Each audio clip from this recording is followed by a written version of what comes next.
America कहता रहा है कि ईरान परमाणु बम बना लेगा, खतरा है, इसीलिए हमला जरूरी था। लेकिन युद्ध विराम के बाद अब लेबनान पर हमला करके युद्ध विराम को खतरे में डालने की जरूरत क्यों पड़ रही है? लेबनान में बसे हिजबुल्लाह के जो लोग हैं वो इजराइल के लिए ईरान से भी बड़े खतरे क्यों माने जाते हैं? सुरक्षा विशेषज्ञों के अनुसार कई मामलों में लेबनान का हिजबुल्लाह इजराइल के लिए ज्यादा खतरनाक चुनौती बन गया है। इसका मुख्य कारण उसकी भौगोलिक स्थिति वाली ताकत है, बड़ी संख्या में रॉकेट मिसाइल, युद्ध की अलग रणनीति और ईरान के साथ उसका गहरा सैन्य संबंध है। दावा होता है कि लेबनान 1.25 लाख से 2 लाख तक रॉकेट और मिसाइलें हिजबुल्लाह के पास हो सकते हैं। लेबनान ज्यादातर अभी रॉकेट या ड्रोन से हमला करता रहा है। इजराइल से सटी सीमा होने के कारण उत्तरी इजराइल में खतरा बना रहता है। हिजबुल्लाह की वजह से ईरान के खिलाफ इजराइल को 2 मोर्चों से खतरे का सामना करना पड़ता है। ये तो खतरे की बात हुई, लेकिन जब पिछले दिनों इजराइल से वॉर में कवर कर रही थी तब नेतन्याहू के ग्रेटर इजराइल वाले सपने को भी मैंने एक रिपोर्ट के जरिए आपके सामने पेश किया था।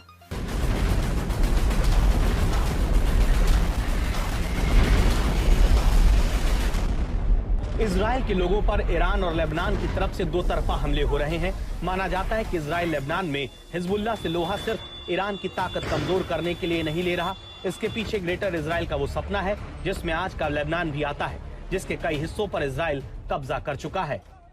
नहारिया से लगता हुआ जो लेबनान का बॉर्डर है इजराइल से, वहाँ हम आपको लेकर आए हैं और आपको दिखा रहे हैं कि किस तरीके से पहाड़ के ऊपर की वो फेंसिंग का हिस्सा है।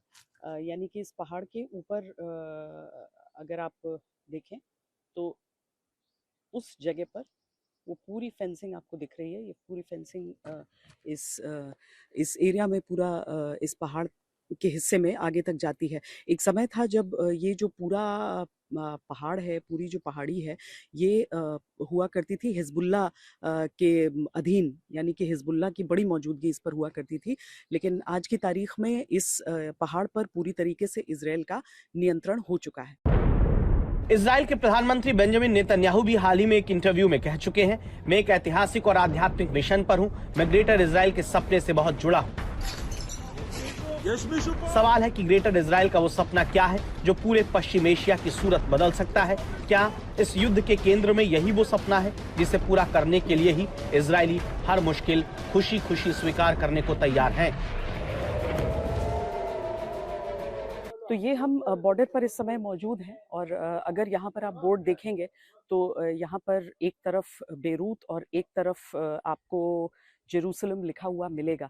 ये वो सीमा है, ये वो बॉर्डर चेक है जिसके आगे अब हम नहीं जा सकते हैं। और यहाँ पर भी इसीलिए भी नियंत्रण है क्योंकि यहाँ पर बहुत भारी भरकम जो युद्ध है वो चल रहा है। कुछ देर के लिए जब यहाँ पर फायरिंग थमी है तो हम बाहर की तरफ यहाँ निकल कर आए हैं, लेकिन ये पूरा मिलिट्री सेटलमेंट इस जगह पर जहाँ पर आपको अलग अलग तरह के सर्विलेंस इक्विपमेंट भी दिख जाएंगे जिन्हें कैमोफ्लेज किया गया है। नील से लेकर फरात नदी तक फैली एक बहुत बड़ी जमीन ग्रेटर इजराइल है, एक ऐसा इलाका जिसमें पूरा फिलिस्तीन, लेबनान, जॉर्डन, आधा सीरिया, 2/3 इराक, मदीना समेत सऊदी अरब का 1/3 हिस्सा, मिस्र का आधा सिनाई शामिल है। यहूदियों के लिए ये वो इलाका है जिसका वायदा बाइबल के मुताबिक गॉड ने उनके पूर्वज इब्राहिम से किया, जो सिर्फ इजरायली लोगों की है, ईश्वर का तोहफा बताई गई। ग्रेटर इजराइल का सपना पश्चिम एशिया के देशों को असहज कर चुका है। इसे लेकर हाल ही में नया विवाद तब खड़ा हुआ जब इजराइल में अमेरिकी राजदूत माइक हकाबी ने इस ग्रेटर इजराइल की कल्पना का समर्थन किया। माइक हकाबी के इस बयान के बाद पश्चिम एशिया सबसे बड़े तनाव से गुजर रहा है।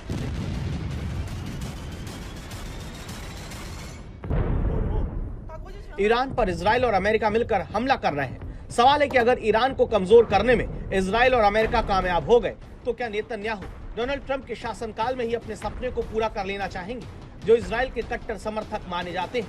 गाजा में हमास को कमजोर करने के बाद हो सकता है कि नेतन्याहू का सपना रहा हो इस महायुद्ध में ईरान में सत्ता परिवर्तन करके लेबनान में हिजबुल्लाह को खत्म करके पूरे पश्चिम एशिया में इजराइल निर्विवाद रूप से सबसे शक्तिशाली देश बन जाएगा। लेकिन क्या सीज फायर के बाद नेतन्याहू को अपना सपना पूरा होता नहीं दिख रहा, जो लेबनान में हिजबुल्लाह से इजरायली नागरिकों पर खतरा खत्म करने के मकसद से वो जुट गए, जिसके बाद अब सीज फायर ही संकट में पड़ चुका है।